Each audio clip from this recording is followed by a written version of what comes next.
Assalamualaikum warahmatullahi wabarakatuh. Nama saya Taufiqatul Fajriyah. Dalam video ini, saya akan menjelaskan materi mengenai teori etnometodologi. Pengertian etnometodologi. Etnometodologi berasal dari bahasa Yunani, ethnos yang artinya orang, metodes yang artinya metode, dan logos yang artinya ilmu.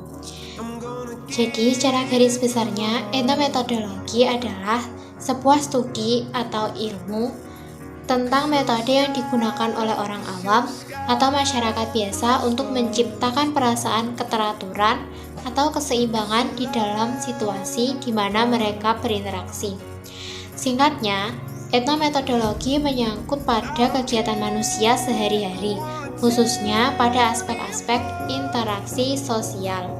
Diversifikasi etnometodologi. Etnometodologi dicetuskan oleh Grafinkel pada akhir tahun 1940-an, namun menjadi sistematis setelah terbitnya karya yang berjudul Studies in Ethnomethodology pada tahun 1967. Setelah beberapa tahun, etnometodologi tumbuh dan berkembang ke berbagai arah.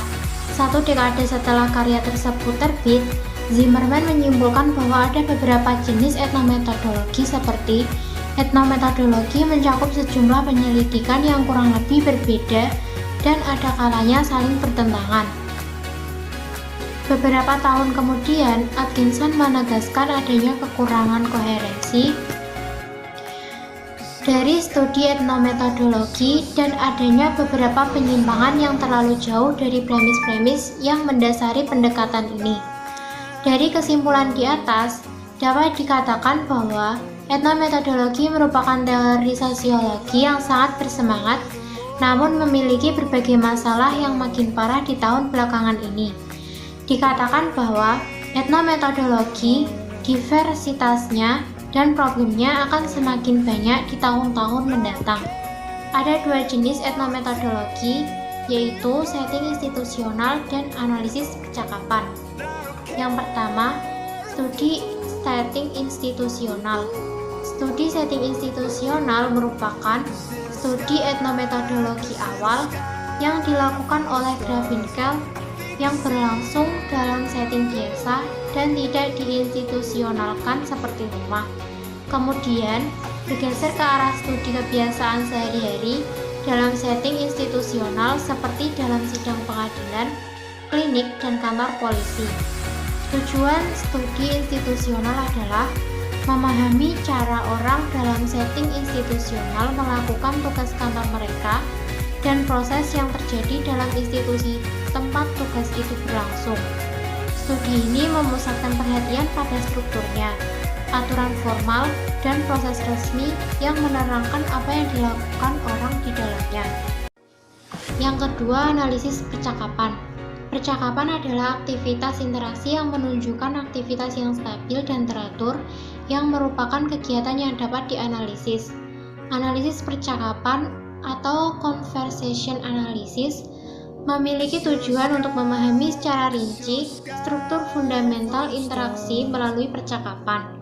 Studi ini lebih memusatkan pada hubungan antara ucapan dalam percakapan ketimbang hubungan antara pembicara dan pendengar.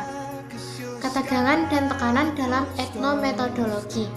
Etnometodologi telah membuat langkah sehat dalam sosiologi, terutama di bidang analisis percakapan, dan mampu menghimpun pengetahuan tentang dunia kehidupan sehari-hari. Namun, ada beberapa masalah yang perlu diperhatikan. Yang pertama, para sosiolog memandang etnometodologi terlalu memusatkan perhatian pada masalah sepele dan mengabaikan masalah yang sangat penting yang dihadapi masyarakat ini. Yang kedua, adanya pendapat bahwa etnometodologi telah melupakan akar fenomenologinya dan mengurai perhatiannya terhadap kesadaran dan proses kognitif. Yang ketiga, pakar etnometodologi cenderung memandang diri mereka menjembatani pemisah analisis mikro-makro. Yang keempat, dari lapangan Polliner mengkritik etnometodologi ketika kehilangan refleksitas radikal aslinya. Refleksitas radikal mengarah pada pandangan bahwa Semua aktivitas sosial adalah prestasi, termasuk pakar etnometodologi. Yang kelima, muncul kekhawatiran dalam hubungan antara etnometodologi dengan analisis percakapan. Sekian dari video saya, kurang lebihnya mohon maaf. Wassalamualaikum warahmatullahi wabarakatuh.